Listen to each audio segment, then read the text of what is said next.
Hi everybody, I thought I would try a different video. So this is a hooded scarf that I'm started working on, and just to kind of give you an idea, this is where I started. So I chained, it's in multiples of 4 plus 1, so I chained 101.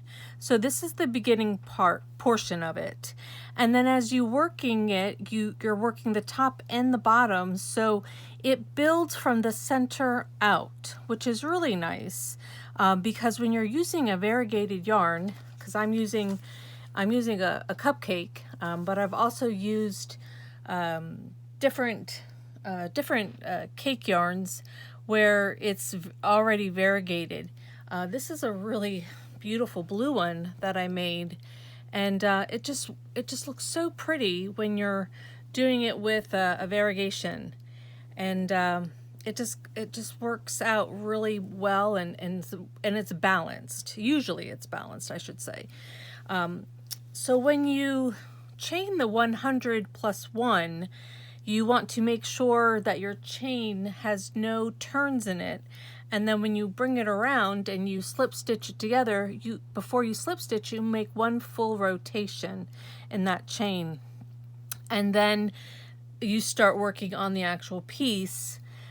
So let me find where my beginning part is. So this is where I would slip stitch, and then what you do is you chain 3 to get height, and then you do 2 double crochets, and then you chain 1 and you skip the next 3 stitches, and in the 4th stitch you do 3 double crochets, chain 1, skip 3, and then in the next stitch in the pattern continues.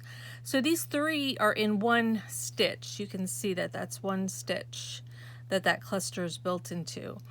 And then once you go through one whole round, on the repeat after that, you're only working in the chain spaces. So when you start, like this is where I left off, this is where I joined. Now what I'm going to do, just so that I can start in an opening in a chain space,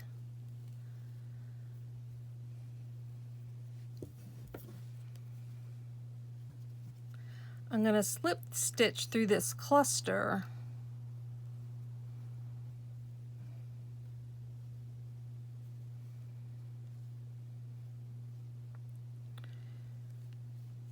whoops.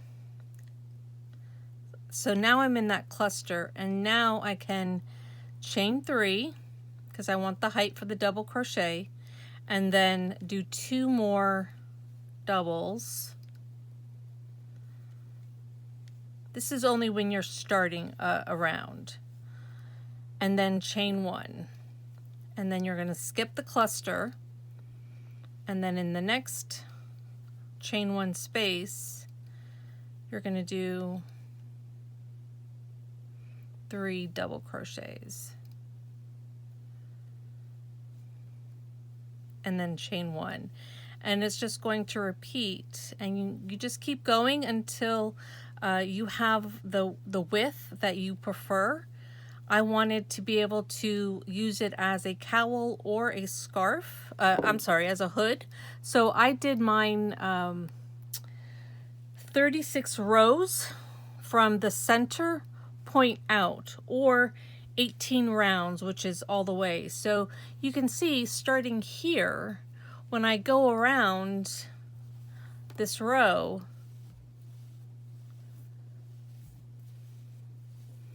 the top where I started is going to appear here on the bottom because of that twist.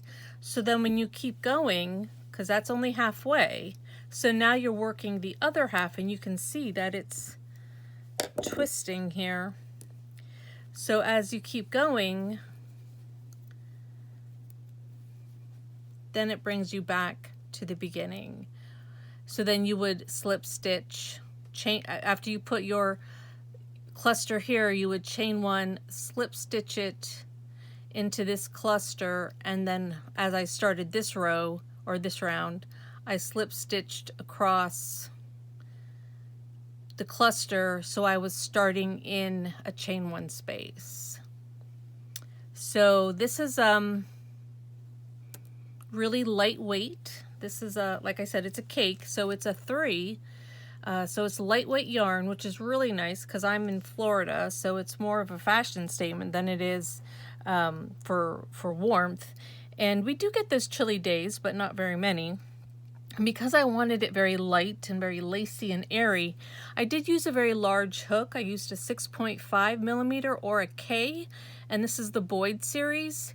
So it's really simple, and it's great because I can throw it in a bag and take it with me wherever I'm going. So if I have a few minutes, I can throw in a few clusters, throw in my locking stitch marker, and pick it up again anytime. So there's not really a pattern to memorize. It's just really starting it off.